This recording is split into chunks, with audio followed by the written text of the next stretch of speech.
kasih. Semoga masuk surga. Amin. Amin. Selamat siang, salam sejahtera untuk kita semua. Yang terhormat Bapak Kepala SMPN 11 Kota Serang, Bapak Haji Sanyata Jaka Santoso MPD. Yang terhormat Bapak dan Ibu Dewan Guru. Alhamdulillahirrahmanirrahim. Puji syukur kehadirat Allah Subhanahu wa Ta'ala. Hari ini kita bisa berkumpul di ruangan ini dalam acara diseminasi budaya positif, yaitu di SMPN 11 SMP Negeri 11 Kota Serang pada tanggal 31 Mei 2024 dalam rangka berbagi dengan rekan sejawat.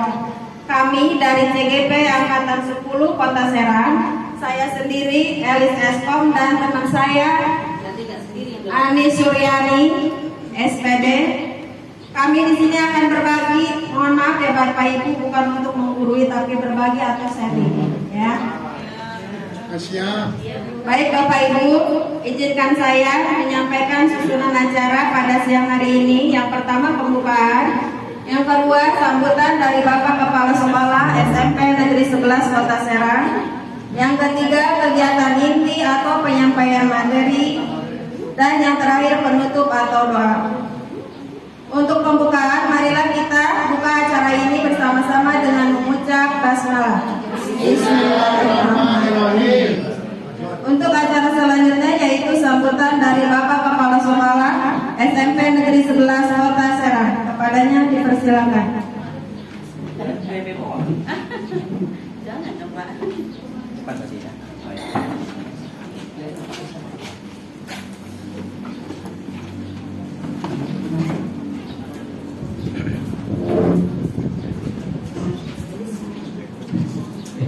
Assalamualaikum warahmatullahi wabarakatuh. Waalaikumsalam warahmatullahi wabarakatuh. Alhamdulillah. Bapak Ibu yang kami hormati, pada sesi yang kedua ini kita ikuti kegiatan diseminasi tentang budaya positif yang disampaikan oleh rekan-rekan kita yang kebetulan sudah mengikuti iklan calon guru penggerak. Jadi kita bisa mendengarkan, mengikuti kegiatan dengan seksama, dan ini juga menjadi bagian dari kita untuk sama-sama belajar. Karena sekolah kita juga punya kewajiban, pembel kita juga punya kewajiban untuk menyampaikan tentang budaya positif. Alhamdulillah sekarang sudah diwakili oleh rekan-rekan dari CTP. Jadi mudah-mudahan ini bisa menambah wawasan kita. Nanti mungkin pertemuan berikutnya kita tinggal melakukan kegiatan workshopnya. Jadi selesai sampai dalam bentuk produk, gitu kan. Kalau sekarang mungkin pengantar atau teorinya dari teman-teman dari CTP, nanti pertemuan berikutnya sudah kita bisa praktekkan dalam bentuk workshop. Mudah-mudahan kegiatan ini bisa berjalan dengan lancar. Terima kasih untuk Bu Ali, Bu Elis yang sudah berkenan membagi hasil diklatnya kepada kita semuanya dalam bentuk diseminasi tentang budaya positif. Terima kasih. Assalamualaikum warahmatullahi wabarakatuh.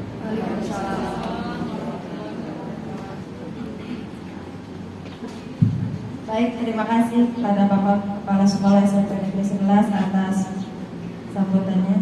Selanjutnya yaitu kegiatan inti atau penyampaian materi. Untuk materi pertama, sesi pertama akan disampaikan oleh Bu Ani Suryani SPD. Nanti terakhir akan disambung oleh saya sendiri. Selanjutnya dipersilakan kepada Ibu Ani. Baik, terima kasih Bu Elis.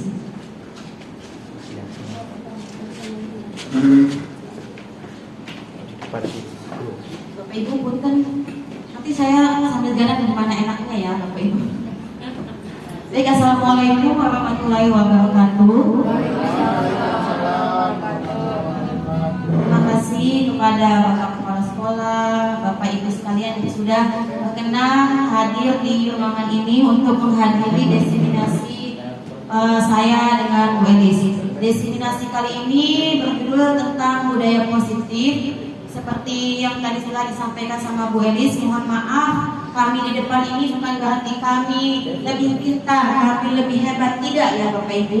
Bukan maksud kami juga menggurui Bapak Ibu, tidak.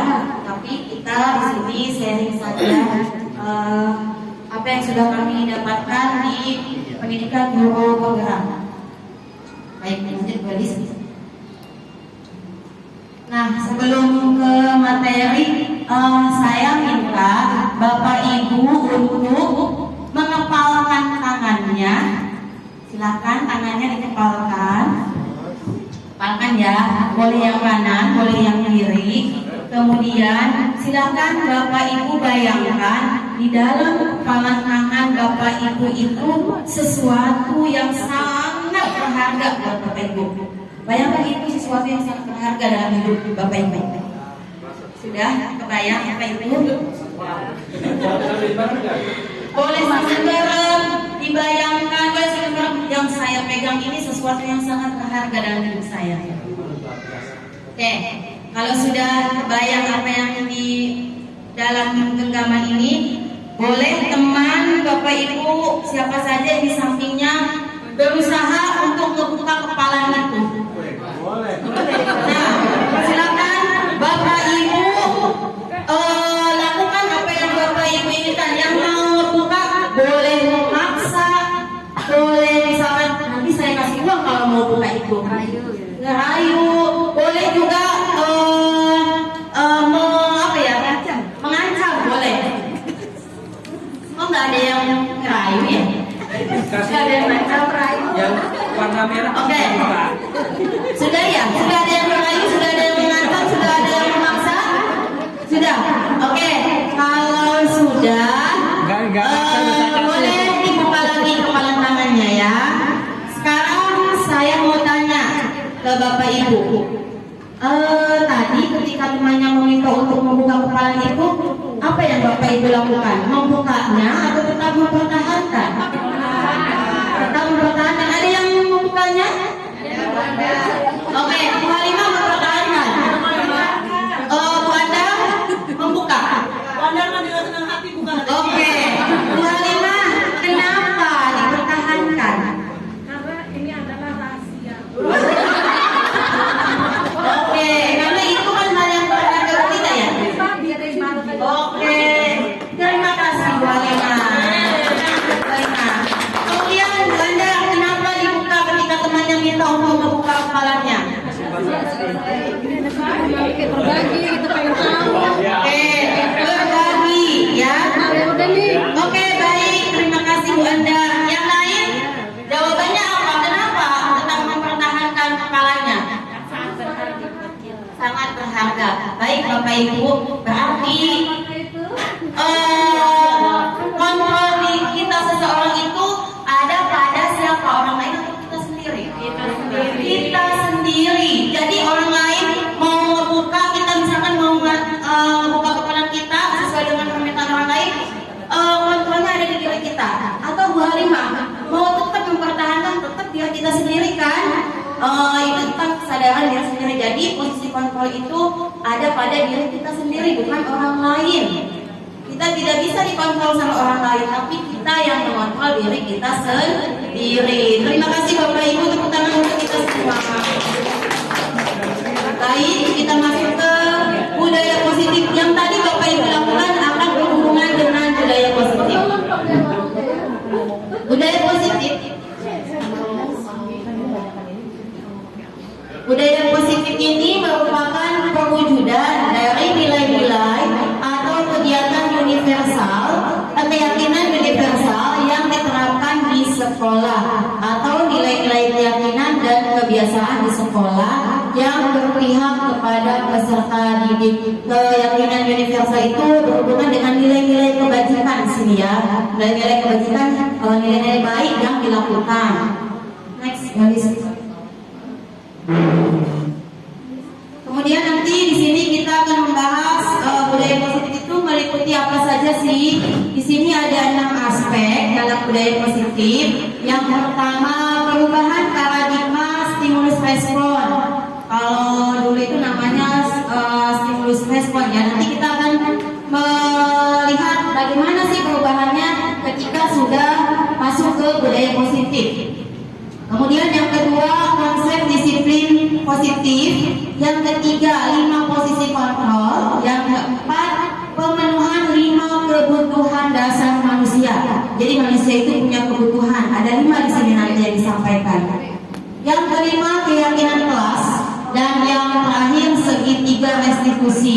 Karena di sini saya bersama Bu Elis berdua, kami nanti akan membagi sesinya ya guys ya, dibagi 2. Baik, untuk yang pertama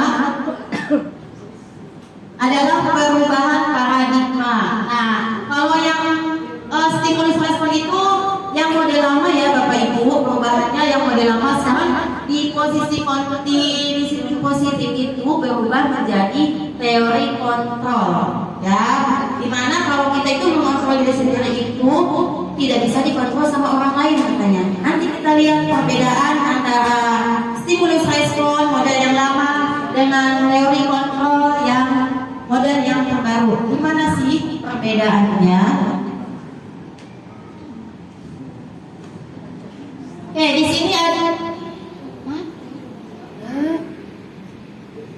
sini ada perbedaan paradigma, di mana dari stimulus respon menjadi teori kontrol tentang dunia. Ini perbedaannya tentang memandang dunia ya Bapak Ibu.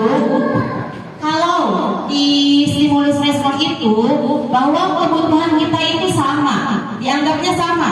Semua manusia itu memiliki kebutuhan yang sama, ya. Sementara di teori kontrol itu kebutuhan kita itu berbeda. Di sini misalkan ada siswa misalkan berbuat kesalahan. Semua orang yang berbuat kesalahan atau melakukan sesuatu itu berarti berdasarkan kebutuhannya. Jadi kalau sekarang itu kalau ada anak melakukan kesalahan, kita cek dulu dia itu punya suatu kebutuhan yang harus dia penuhi. Jadi kalau di posisi kontrol itu kebutuhan manusia itu berbeda, tidak sama. Kalau di stimulus respon itu dianggapnya orang yang melakukan kesalahan pasti dia punya kebutuhan yang sama. Tapi di teori kontrol itu berbeda. Dilihat sebab akibatnya apa nih anak melakukan hal seperti itu. Yang kedua, bahwa di sini semua orang melihat hal yang sama. Jadi misalkan kalau kata Bu Elis, laptop ini yang paling bagus.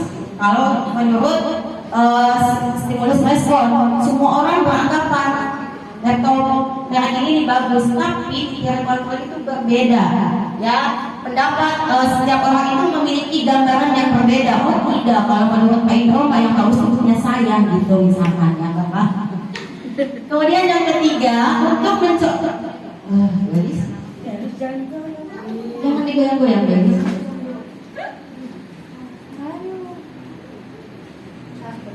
Yang ketiga, kita mencoba mengubah orang agar berpandangan sama dengan kita. Kita bisa merubah orang, misalkan kalau stimulus respon itu kita bisa merubah pandangan orang. Tetapi di teori kontrol itu kita berusaha memahami pandangan orang lain tentang dunia. Jadi di teori kontrol itu kita tidak boleh egois. Kita harus memahami bahwa kalau menurut Bu Anani itu cara mengajar yang ini bagus. Ya, kalau di teori kontrol itu kita harus memahami, oh iya ya, coba saya pahami benar nggak seperti itu. Jadi kita tidak boleh kekeh dengan penilaian kita. Menurut saya ini yang bagus.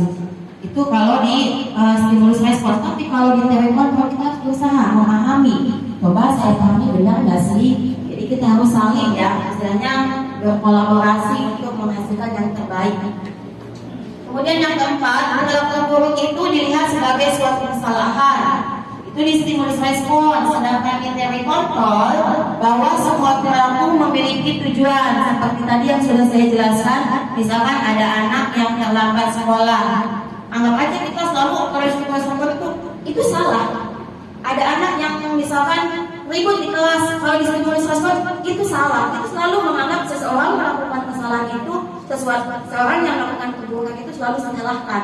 Sementara di disiplin positif itu di teori kontrol, semua yang dilakukan itu pasti memiliki tujuan dan alasan. Kita harus lebih bijaksana nih sepertinya kalau di teori kontrol ya Bapak Ibu. Kemudian orang lain bisa mengontrol saya kalau di stimulus respon, sementara di teori kontrol hanya Anda yang bisa mengontrol diri Anda seperti tadi yang sudah kita praktekkan. Ibu tidak mau kan dipaksa sama orang misalkan ya, walaupun orang itu memaksa, tapi kalau kata saya nggak bisa, ya nggak bisa, karena yang bisa mengontrol diri kita sendiri adalah diri kita sendiri, bukan orang lain. Selanjutnya, saya bisa mengontrol orang lain kalau di stimulus respon. Sementara di teori kontrol, Anda tidak bisa mengontrol orang lain. Misalkan Bu Anani, kalau menurut Bu Anani, Bu Aam itu di stimulus respon, Bu Aam bisa mengontrol saya. Sedangkan di teori kontrol, Bu Aam itu tidak bisa mengontrol saya. Yang hanya bisa mengontrol saya dan diri saya sendiri, gitu ya. Kemudian yang selanjutnya, pemaksaan ada pada saat rujukan gagal. Jadi kalau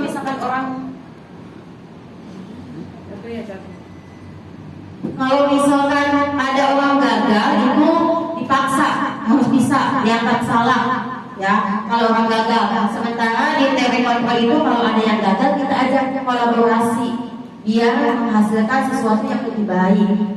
Dia bisa mencapai tujuan. Jangan sampai ada yang gagal, kamu gagal, kamu salah. Tidak seperti itu. Tapi kita ajak kolaborasi supaya yang gagal itu bisa mencapai apa yang dia inginkan. Kalau di teori kontrol. Yang terakhir, model berpikir menang atau kalah itu ada di stimulus respon. Sedangkan di teori kontrol, model berpikirnya menang. Jadi kalau misalkan di contohnya, kalau di stimulus respon itu saya menang, berarti itu ada yang kalah, itu kalah, ya ada yang menang kalah. Tapi kalau di teori kontrol kita sama-sama menang, tidak ada yang kalah. Seperti itu. Jadi di teori kontrol itu kita lebih bijaksana dalam memandang sesuatu, tidak langsung menyalahkan seseorang. Next, please. Nah, di sini konsep disiplin positif selanjutnya, bahwa dalam konsep disiplin positif adalah cara penerapan disiplin yang mengajarkan peserta didik lebih bertanggung jawab dan menumbuhkan kesadaran berdasarkan nilai-nilai kebajikan. Berarti di sini disiplin positif itu akan menanamkan nilai kebajikan, nilai hal-hal yang baik yang diyakini oleh peserta didik. Kenapa peserta didik itu menjadi disiplin? Karena dia meyakini suatu keyakinan kebajikan, satu hal kebajikan, nilai-nilai kebajikan. Kemudian disiplin positif ini lebih ke arah disiplin diri yang dapat mengontrol diri dalam melakukan segala tindakan.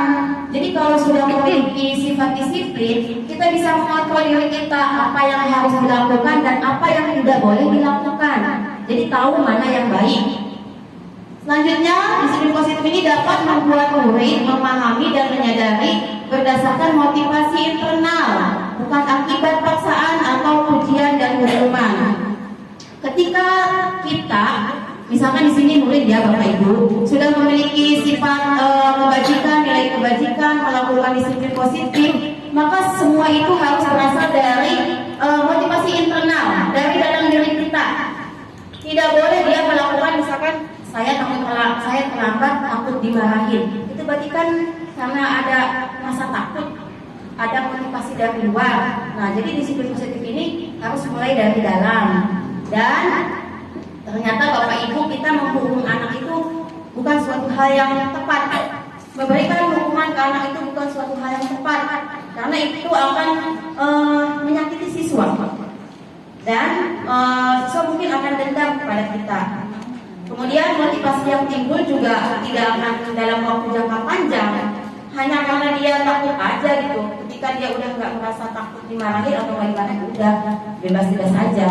Kemudian selain hukuman juga reward kepada siswa itu kurang tepat juga, karena si siswa juga akan melakukan hal karena saya akan dapat hadiah misalkan dari bapak kepala sekolah. Ketika bapak kepala sekolahnya ganti nggak ngasih hadiah, dia berubah lagi, nggak disiplin, ya. Jadi tidak baik. Yang baik itu harus motivasi dari dalam diri kita sendiri. Next, tapi Tapi seneng loh. senang, tapi cuma jangka pendek dia melakukannya. Tidak dalam diri sendiri. Kalau dari dalam diri sendiri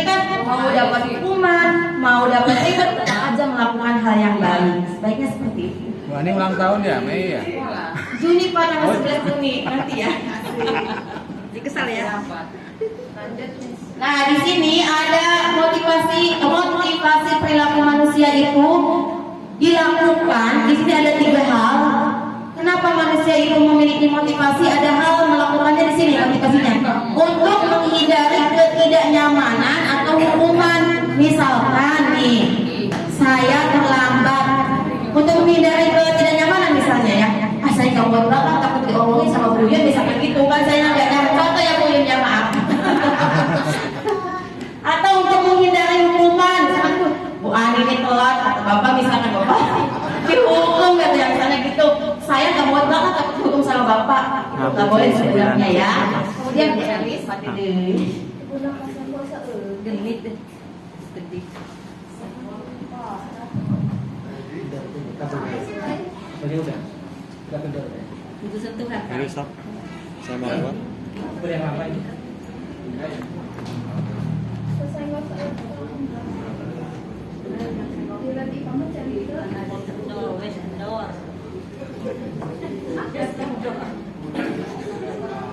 Kemudian motivasi perilaku manusia yang kedua adalah untuk mendapatkan imbalan atau penghargaan dari orang lain.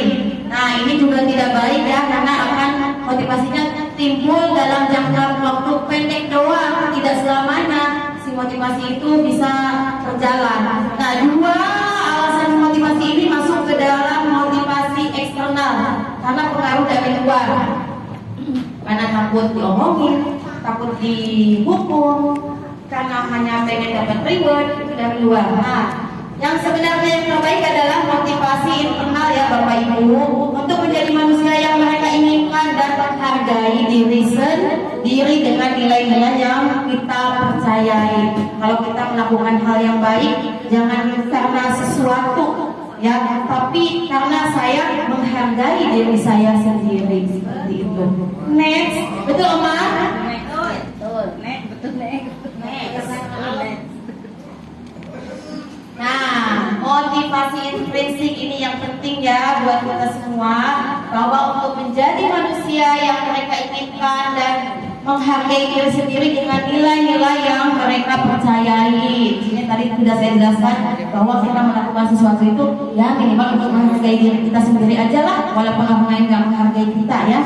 Kemudian untuk menghindari hukuman dan pemberian penghargaan berlebihan supaya meminimalisir motivasi eksternal dalam diri peserta didik. Jadi peserta didik itu kalau sudah memiliki motivasi internal intrinsik, dia tidak mengharapkan lagi itu namanya imbalan-imbalan seperti itu. Next. Punten ya Bapak Ibu, saya sedikit bertanya nih, menurut Bapak Ibu pemberian hukuman dapat mendisiplinkan siswa tidak? Tidak. Ada yang jawab bisa?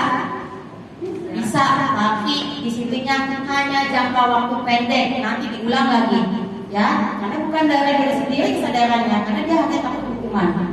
Yang kedua, pemberian hadiah bisa meningkatkan prestasi siswa? Bisa, oke.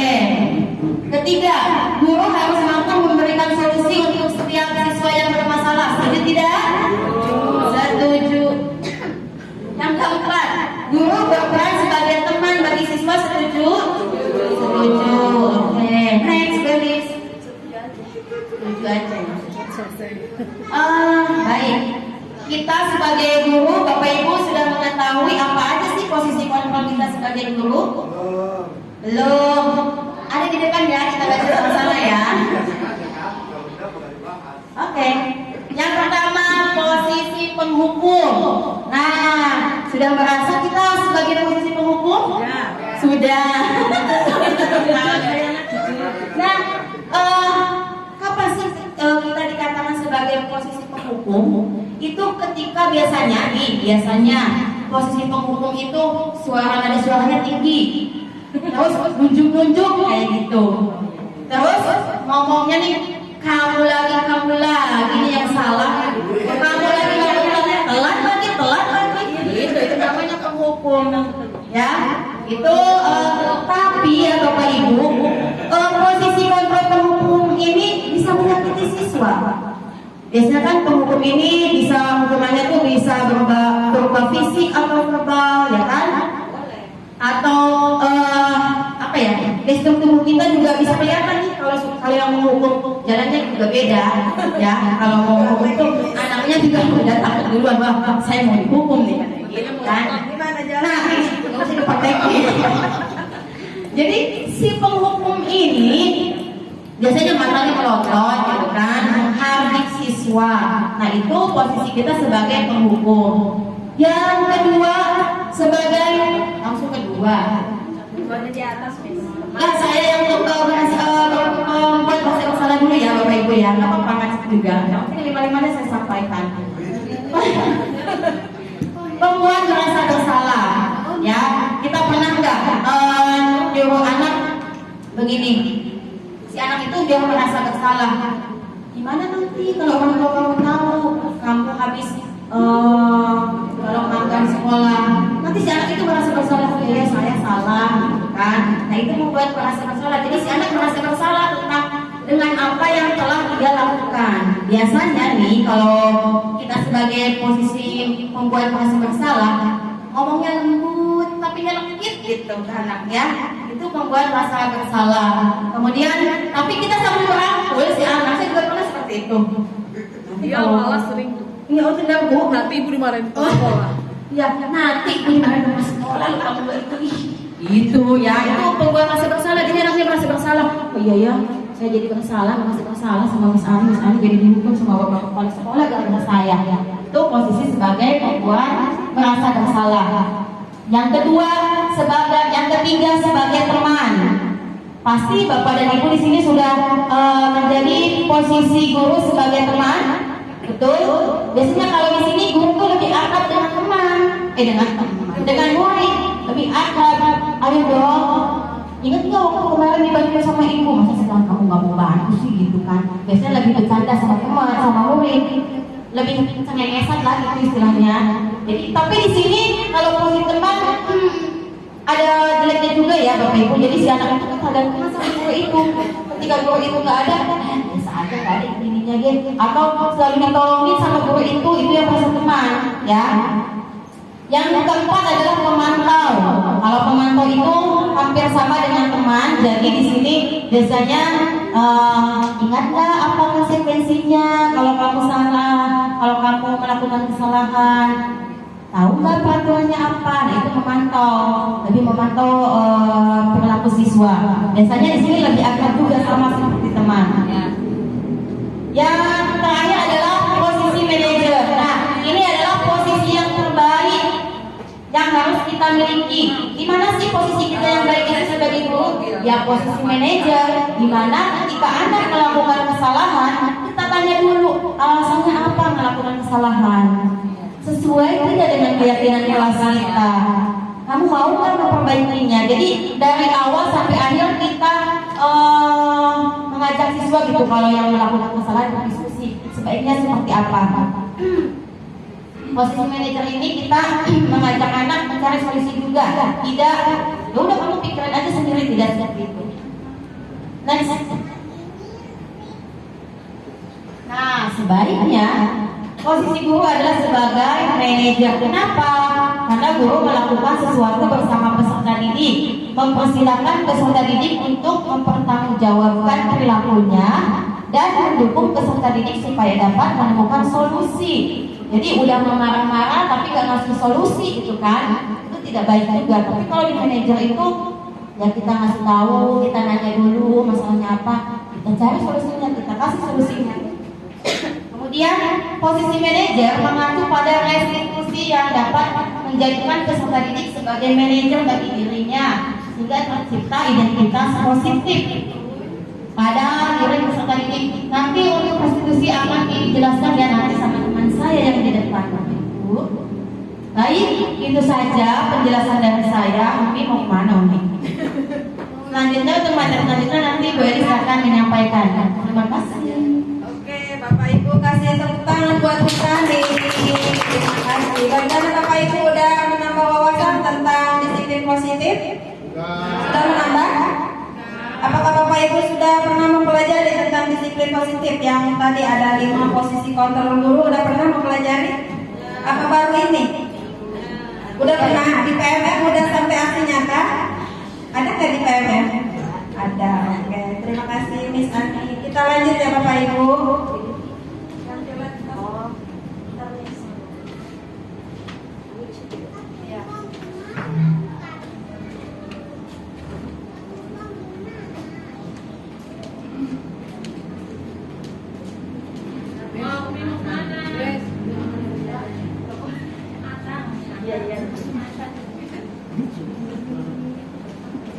Baik Bapak Ibu, sebelum dilanjut kita relax sebentar ya, speaking dulu ya. Kita tebak-tebakan. Ini tebak nama kota. Insya Allah Bapak Ibu mungkin bisa. Kita mulai ya. Yang pertama pertanyaannya ini, kira-kira menurut Bapak Ibu ini nama kota apa ya? Apa Bu Wiwi? Salatiga. Ada yang lain? Kenapa Ibu bilang Salatiga Bu? Tiga. Ada di daerah mana itu Ibu Salatiga? Dekat rumahnya Bapak. Oh, dekat rumah Bapak di daerah Jawa Tengah apa Jawa Timur? Oke, coba kita lihat jawabannya ya. Oke, betul, tepuk tangan. Cakep. Lanjut ya Bapak Ibu. Nah, yang ini apa ini Bapak Ibu? Ayo, daerah mana ini Bapak Ibu?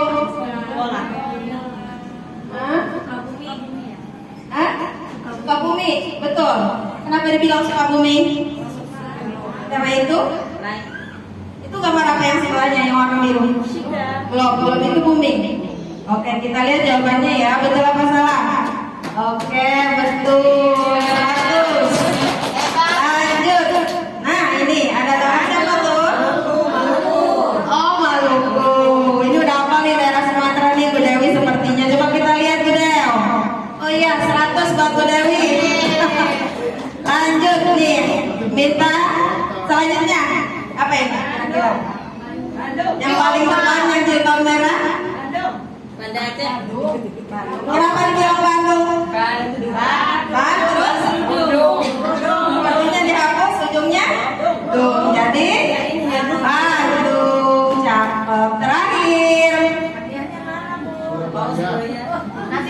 apa nih? Surabaya. Kenapa dibilang Surabaya? Karena ada buayanya. Laut apa? Simbol dari Surabaya itu apa sih? Kota buaya. Oh, berarti di sana banyak buaya. Mana Bu Sumi? Berarti di Surabaya banyak buaya. Baik, coba kita cek ya. Betul. Surabaya apa Surabaya Bu?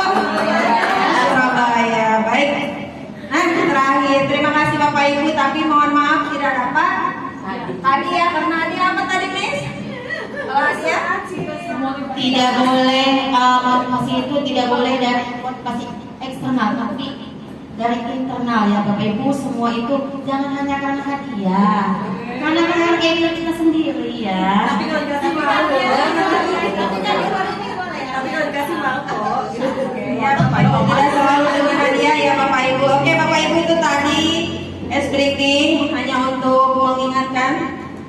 Kita juga di kelas suka seperti itu ya Bapak Ibu ya, supaya belajar lebih lebih menyenangkan lah. Sebetulnya speaking itu tidak mesti menggunakan aplikasi, bisa juga dengan spidol atau pensil apa yang kita pegang ketika di kelas. Yang penting suasana belajar itu mencair, tidak kaku ya Bapak Ibu ya.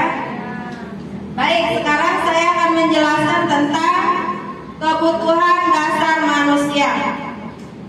Kita sebagai manusia mempunyai kebutuhan dasar. Kira-kira ada berapa itu Bapak Ibu? Ada berapa? 5 apa 6? 5. Kira-kira mana yang paling penting? Apakah semuanya penting? 1, kesenangan, kebebasan, bertahan hidup, penguasaan, kasih sayang, dan rasa diterima. Apakah semuanya penting? Atau dari kalimat itu ada yang lebih penting? Oke, kita bahas satu-satu. Kasih sayang kita penting nggak? Penting banget. Kalau nggak dikasih sayang, gimana?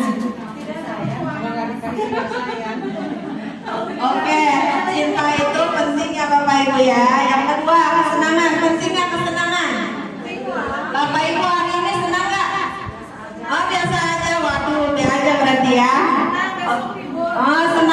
Ibu. Oke, yang ketiga, oh ya di sini ada bertahan hidup. Kalau kita bertahan hidup itu biasanya dengan apa sih?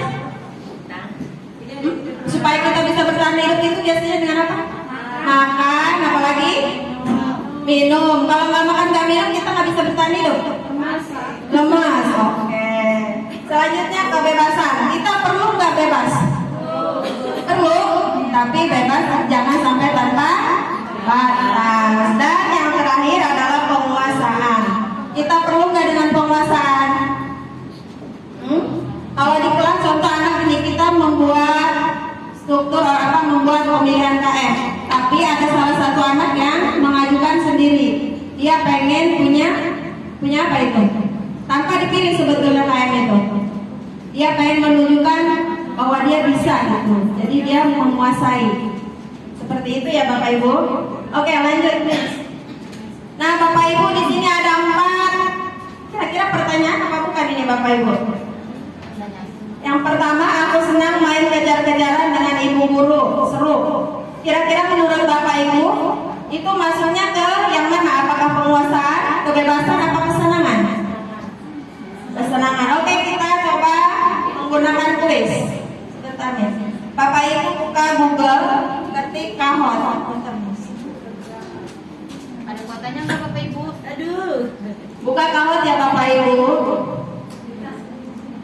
Kita belajar. Silakan dibuka Google-nya Bapak Ibu. Nanti saya kasih passwordnya.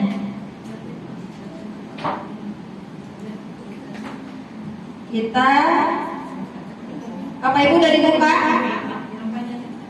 Buka, ketik kahot. Iya, ketik kahot. Double O ya. Kahot apa kahot? Kahot.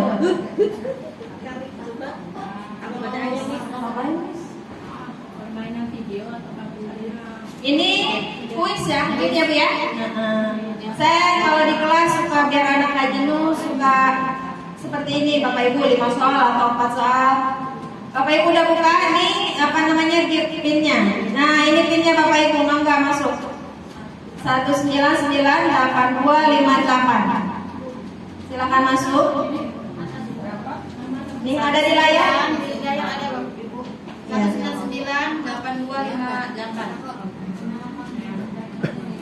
Oke, Bu Yun udah masuk. Oke, Bu Mentas, Bapak Jaka, Bu Yati. Pakai nama asli ya. Oh, gambarnya jelek Berani. sih. Bisa diganti gambarnya Bu. Ada tanda pensil di situ. Buka Google Bu. Setelah itu ketik kahot. Namanya nama sendiri. Iya, Nama tetangga. Nama tetangga nama keluar.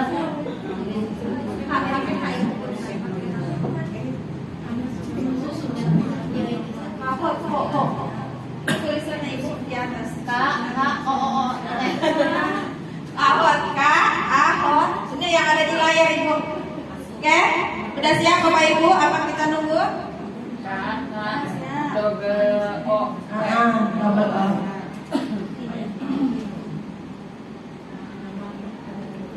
Oke, kita mulai ya Bapak Ibu. Kita klik start miss. Oke Bapak Ibu, nanti di HP-nya tinggal mencet warna. Soalnya ada di layar Bapak Ibu, diperhatikan ya. Nah, kalau di HP hanya muncul warna. Kalau di laptop ya. Oke, silakan. Hah?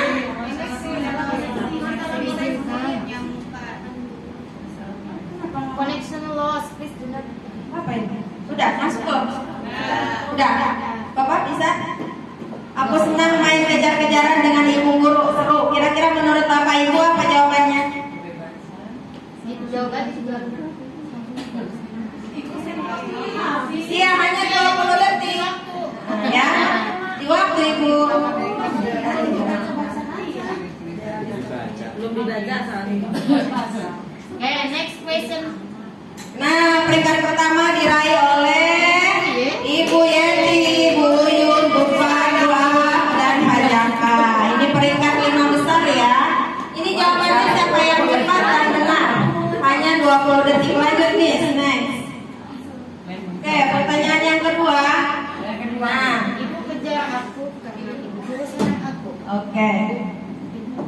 Kira-kira jawabannya apa? Itu yang itu tuh. 19. Ibu kejar aku karena ibu guru sayang aku. Apa jawabannya? Kalau Bu yang menang Ada yang Oke, bantu. ya next ya. Oke, next. Oke, siapa yang naik ke atas? Waduh, ya sama Bu Yun masih di atas. Siapa yang masuk? Bu Mintas. Ini yang bisa mengalahkan. Siapa yang namanya siapa? Pak Indra ini kayaknya nih. Next ya. Oke, lanjut Bapak Ibu. Oh, siapa itu? Nah, Kalau pertanyaan ini klik warnanya Ibu. Lanjut. Ya, aku hebat kan, bisa bikin ibu guru kejar aku. Ini kayak anak TK gitu ya. Udah? nanti jawabannya sih. Iya, nanti jawabannya di layar. Tadi yang muncul.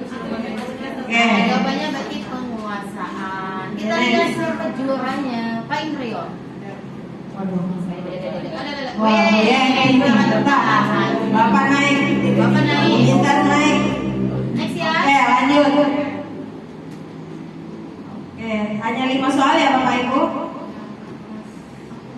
Di kelas boleh diterapkan Bapak Ibu, dari HP juga bisa. Tapi kalau di HP anak-anak nggak bisa melihat di layarnya. Kalau di sini kan enak pakai layar ya. Aku bosan belajar mewarnai terus di dalam kelas. Nah, mungkin anak-anak kita juga pernah bilang seperti itu ya Bapak Ibu. Oke, jawabannya kebebasan. Kita next. Siapakah pemenangnya? Jawabannya masih Bu Yeti. Wah, Bu Yeti paling depan soalnya jadi cepat jawabannya. Bu Yeti udah bisa kunci jawabannya. Itu siapa Hero? Ada yang warga baru tuh, Hero sama Bu Rani. Bapak naik ke atas. Oke, satu lagi ya Bapak Ibu. Kita main kuis. Jangan anak aja yang main kuis, kita juga. Aku bosen, masa belajarnya cuma gitu-gitu aja, dengerin ibu guru aja ya. Apa jawabannya kira-kira? Cinta dan kasih sayang, kebebasan, kesenangan atau penguasaan?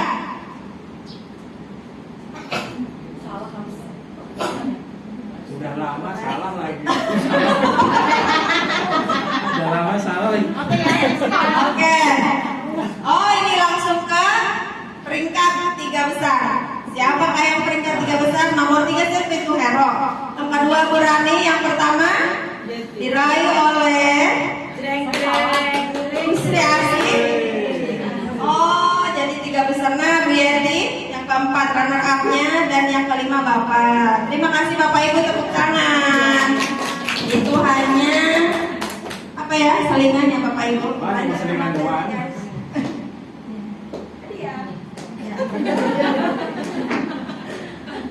Iya. Untung nggak menang ya. Nah, ini yang tadi Bapak Ibu isi ya.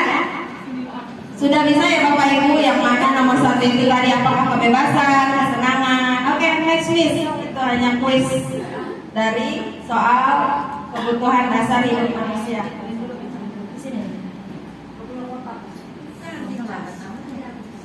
Biasa. Masih baru. Oke Bapak Ibu, sekarang kita membahas tentang keyakinan kelas. Mengapa keyakinan kelas bukan peraturan kelas? Ada yang bisa menjawab apa itu bedanya keyakinan kelas dengan peraturan kelas? Bu Mintas boleh. Mangga Ibu.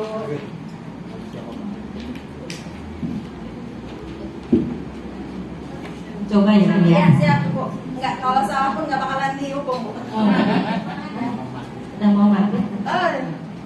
Kalau keyakinan kelas itu, jadi satu kelas itu paham semua atau sepakat dengan apa yang tulis di situ, karena itu merupakan hasil kesepakatan dari seluruh pada di situ. Jadi kalau misalkan ada kesalahan, mereka udah yakin, udah tahu apa akibatnya, apa yang harus dilakukan, mereka akan melakukan sendiri. Oh, saya tadi salah begini, maka saya harus begini, tanpa guru itu harus kamu begitu enggak. Jadi udah tahu apa akibat dari tindakannya. Itu keyakinan kelas. Keyakinan kelas. Mungkin ya jawabannya. Iya Bu. Lanjut ya. Kalau peraturan Bu, menurut pendapat Ibu? Kalau peraturan peraturan berisik. Situ yang menjawab. Nah, ini nyontek dong. Di sampingnya tega Iya. amat sih. Nyontek. Apa kira-kira kalau Kalau peraturan mungkin Udah jawab di sampingnya. bisa dibikin oleh timnya dua wali pasangan. Oh ya, saja tanpa melibatkan. Tanpa melibatkan seluruh warga. Jadi kalau kata Bapak Ibu pilih keyakinan apa peraturan? Kalau di kelas nih. Yang dulu baru Baik, tepuk tangan dong Mbak Tumintas. Terima kasih Ibu. Ya dong. Next. Ya, next ya Bapak Ibu tadi untuk keyakinan dan peraturan sudah dijelaskan sama Bu Mintan. Untuk ini nilai-nilai keyakinan lebih menggerakkan seseorang dibandingkan mengikuti serangkaian peraturan-peraturan. Setuju tidak? Sebetulnya kalau keyakinannya itu orang lebih senang daripada peraturan. Kita senang peraturan apa keyakinan Ibu-ibu? Senang diatur nggak? Bapak Ibu senang diatur nggak? Tidak ya. Kalau terlalu banyak aturan kita kadang pusing ya. Apalagi kalau yang bikin peraturannya tidak menepati aturan. Contoh, kalau pakai helm, kalau kita mau pakai motor, pakai helm itu peraturan apa keyakinan? Peraturan. Tapi kadang-kadang yang bikin peraturan itu tidak mematuhi ya. Oke. Jadi kita lebih pilih keyakinan daripada peraturan. Kalau di kelas kita bikin. Oke. Nanti di ajaran baru kita bikin keyakinan kelas apa peraturan kelas? Dengan anak-anak ya kita bikin keyakinan kelas, jangan peraturan kelas. Next Miss. Nah ini Bapak Ibu keyakinan kelas yang pertama. Ketika membuat keyakinan kelas, kita sebagai pendidik harus berperan mewujudkan terbentuknya keyakinan kelas dengan adanya kesepakatan guru dan peserta didik. Jadi harus sepakat antara guru dan siapa? Peserta didik dan murid. Kita nggak boleh kita ambil dari Google tempel tanpa ada kesepakatan dari murid kita di kelas. Yang kedua, keyakinan kelas itu berupa pernyataan universal. Ketika buat keyakinan kelas itu kata-katanya yang mudah diingat, dipahami. Setelah itu bisa kita aplikasikan di lingkungan sekolah. Tidak usah ribet-ribet ya Bapak Ibu, yang simpel aja. Yang penting dilaksanakan. Next Miss. Nah Bapak Ibu, coba diperhatikan ada nomor 1 dan 2. Menurut Bapak Ibu yang mana yang keyakinan kelas? Nomor 1 apa nomor 2 kata-katanya? Nomor 1 apa nomor 2? Kira-kira yang kesepakatan kelas. Kan tadi di awal udah disinggung bahwa keyakinan kelas itu harus ada kesepakatan antara guru dan siswa ketika membuat keyakinan kelas di kelas. Yang mana Bapak Ibu? 1 apa 2? Coba kita tanya sama Ibu Guru dulu. Mangga Ibu. 2 bagian. Karena satu tulisannya kecil. Apa itu pertanyaannya apa? Yang termasuk keyakinan kelas yang mana? Nah, kira-kira yang nomor 1 apa nomor 2? Itu yang nomor 1 udah ditulis di situ yang kesepakatan kelas. Dari kata-katanya itu. Oh. Bisa aja menjebak judulnya Mak.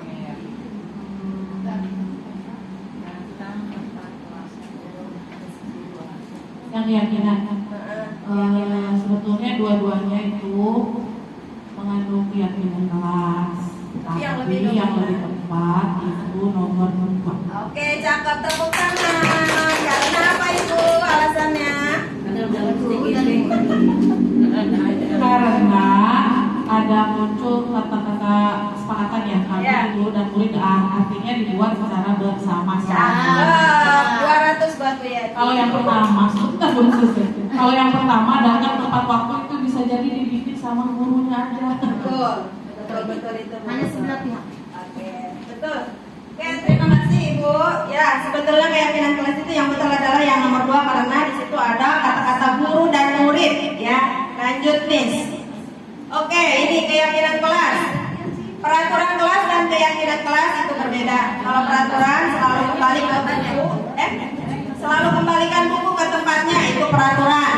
Tapi kalau keyakinan kelas kita udah tahu bahwa itu tanggung jawab. Selanjutnya, kalau peraturan dilarang mengganggu orang lain, tapi kalau keyakinan kita itu harus menghormati orang lain. Kata-katanya simpel tapi bermakna gitu ya Bapak Ibu. Terus hadir di sekolah 15 menit sebelum pembelajaran dimulai, itu peraturan. Tapi kalau keyakinan menghormati orang lain dan berkomitmen. Karena kalau kita terlambat itu mengganggu orang lain ketika belajar di kelas. Selanjutnya dilarang melakukan kekerasan, itu peraturan. Kalau keyakinan, keselamatan, menghormati orang lain. Selanjutnya dilarang menggunakan narkoba, itu peraturan apa keyakinan? Peraturan. Kalau keyakinan, karena kalau menggunakan narkoba itu tidak menjaga kesehatan. Selanjutnya peraturan bergantian atau menunggu giliran. Tapi keyakinan kelas menghormati orang lain, bersabar, antri, nggak boleh nyerobot. Dan satu lagi peraturannya adalah jangan berlari di kelas atau koridor. Karena kalau keyakinan kelas kata-katanya adalah untuk keselamatan dan keamanan. Jadi kalau dilihat antara peraturan dan keyakinan itu apa Bapak Ibu bedanya? Kata-katanya lebih simpel ya kalau keyakinan dan lebih bermakna. Kita bilang aja tanggung jawab, tak perlu panjang-panjang. Oh iya, kita harus bertanggung jawab dalam hal apapun itu. Tapi kalau peraturan kata-katanya panjang, ya. Next ini. Oke Bapak Ibu, sekarang kita tahapan segitiga restitusi. Tadi udah disinggung sama Miss Ani ya. Bagian posisi kontrol guru itu yang menggunakan posisi segitiga restitusi bagian apa Bapak Ibu? Apakah penghukum, merasa bersalah, teman, pemantau, apa manajer? Manajer. Oke, Bapak Ibu, ketika Bapak Ibu menyelesaikan kasus di kelas, posisi Bapak Ibu sebagai guru, sebagai kontrol sebagai guru, ada 3 tahapan. Yang pertama, menstabilkan identitas. Yang kedua, memvalidasi tindakan yang salah. Yang ketiga, menanyakan keyakinan. Itu tahapan restitusi, ya. Nah ini Bapak Ibu, ada apa gambar apa ini ya? Piramida apa segitiga? Apa segi empat? Segitiga. Nah tahapan yang pertama, ketika menstabilkan identitas. Ketika anak punya kasus masalah, bahwa semua orang itu pernah bikin masalah ya Bapak Ibu ya. Jadi anak-anak itu jangan terlalu disalahkan. Dengerin dulu apa ini, kenapa dia bisa bikin kasus. Selanjutnya, validasi kebutuhannya. Kamu tentu punya alasan anak itu berbuat salah ya Bapak Ibu ya. Kita tanya dulu alasannya. Yang ketiga, menanyakan keyakinan. Kalau udah buat kesalahan, kita tanya keyakinan kelas mana yang dia langgar. Contohnya, dia berantem, berarti keyakinan apa gitu yang dilanggar sama dia di kelas? Kalau berantem, kita kan contohnya udah bikin nih keyakinan kelas di kelas. Tidak menghormati sesama teman kalau berantem ya berarti. Oke. Jadi tahapan segitiga restitusi ini bagus Bapak Ibu untuk menyelesaikan kasus di kelas ketika ada anak kita. Jangan menggunakan yang penghukum. Karena ini ada tahapannya. Di sini nanti anak bisa menyelesaikan kasusnya sendiri, ada solusinya sendiri. Jadi merasa bertanggung jawab dengan apa yang dia lakukan. Next. Nah Bapak Ibu, ini tahapannya. Nomor 1. Guru berkata ketika anak dipanggil sama kita, berbuat salah itu hal manusiawi ya, karena jangan terlalu dipikirkan oh iya saya merasa bersalah gitu ya. Manusiawi, semua orang pasti pernah merasakan apa yang namanya berbuat salah. Yang kedua, jangan dijadikan beban, betul itu. Yang kedua, validasi kebutuhan. Guru berkata, kamu bisa saja melakukan hal buruk, lebih buruk, tapi kamu tidak melakukannya. Nah kita tanya Bapak Ibu, kemarin saya udah praktek ya Bapak Ibu bikin video. Cuma mau ditampilkan di sini nggak ada suara ya Ibu ya? Ada. Oh, kan dikasih ribut panjang ya. Tapi nggak saya itu, nggak saya download itu. Oke. Nah yang kedua ini ya Bapak Ibu, tahapan ketika menangani masalah itu validasi kebutuhan siswa. Yang terakhir nih, menanyakan keyakinan. Guru berkata, apa nilai yang kita percaya di kelas atau yang kita yakini? Terus nilai-nilai universal apa yang telah kita sepakati di kelas? Dan kelas yang ideal itu seperti apa? Ya pertanyaan-pertanyaan seperti itu ya Bapak Ibu. Jangan menyudutkan anak lah ya.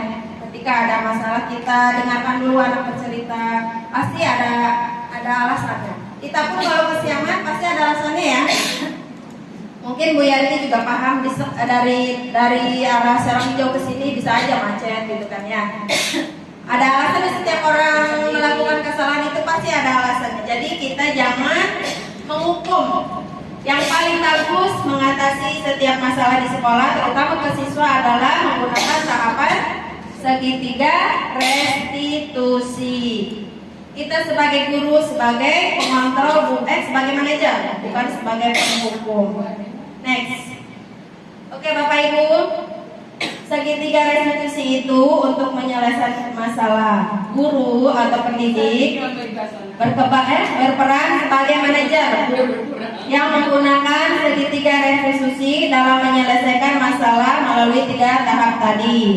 Tujuannya simpel ya Bapak Ibu, kita kan ketika menangani masalah tujuannya untuk menghasilkan peserta didik yang mandiri dan bertanggung jawab, karena peserta didiknya itu mencari solusi sendiri menyelesaikan masalahnya. Jadi dia bertanggung jawab sendiri ya. Baik Bapak Ibu, mungkin sampai di sini ada yang mau bertanya atau mau menambahkan?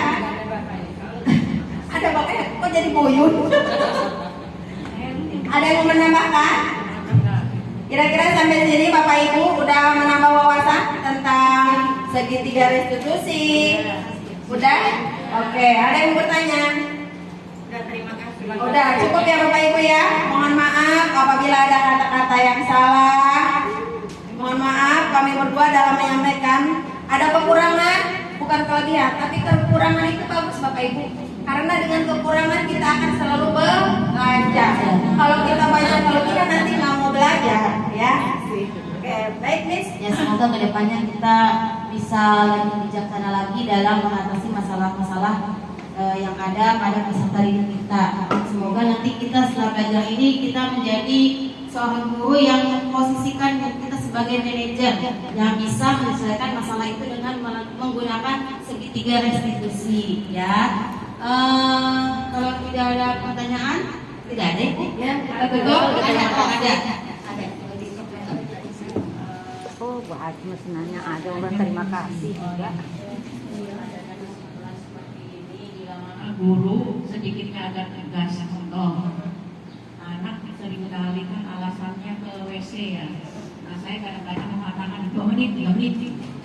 Supaya apa? Supaya anak kadang-kadang kan dimanfaatkan waktunya dia ke WC, nggak taunya malah kerja. Nah, itu masih bisa juga dipakai dengan tipe seperti ini. Tipe segitiga Ya, restitusi. ya, terima kasih. Ya, sedikit ya Bu Haji. Berarti kembali kita harus memahami kebutuhan siswa. Kebutuhan dasar manusia itu kan ada 5 ya. Tadi salah satunya adalah kesenangan, kebebasan, bertahan hidup, cinta dan kasih sayang. Kita harus dan penguasaan. Kita harus tahu, kita memahami kebutuhan si siswa ini sebenarnya apa. Gitu. Jadi kita sebagai guru itu harus paham. Oh, mungkin anak ini lebih senang kali ya kalau misalnya belajar di luar, kalau sering keluar ya Bapak Ibu. Tidak selalu di kelas ya. Tidak selalu di kelas, mungkin boring di kelasnya. Kayak tadi kan, saya bosan belajar sama guru katanya gitu. Gurunya ngomong aja. Mungkin anak punya kebutuhan yang lain. Kita harus memahami apa kebutuhan peserta didik kita. Mungkin Gaya belajar. gaya belajarnya kita lebih kan kita dalam kurikulum mereka itu harus berdiferensiasi, harus berpusat berpihak kepada peserta didik. Mungkin kita harus lebih bersabar aja kali ya Bapak Ibu dalam menghadapi perilaku siswa. Karena kan sikap siswa kita ini kan beribu-ribu karakter ya, beragam karakter. Jadi kita harus lebih paham aja bagaimana kita memposisikan diri kita sebagai manajer terhadap anak. Jadi mau menambahkan? Cukup Terima kasih Bu Haji. Terima kasih Bu Haji. Ada lagi Bapak Ibu, Ibu-ibu? Ya, cukup. Baik, Bapak Ibu, kita akhiri kegiatan hari ini dengan mengucap hamdalah. Alhamdulillah. Kami berdua, saya sendiri Elisa Askom dan Saya Ibu Ani Suryani. mohon pamit. Assalamualaikum warahmatullahi wabarakatuh.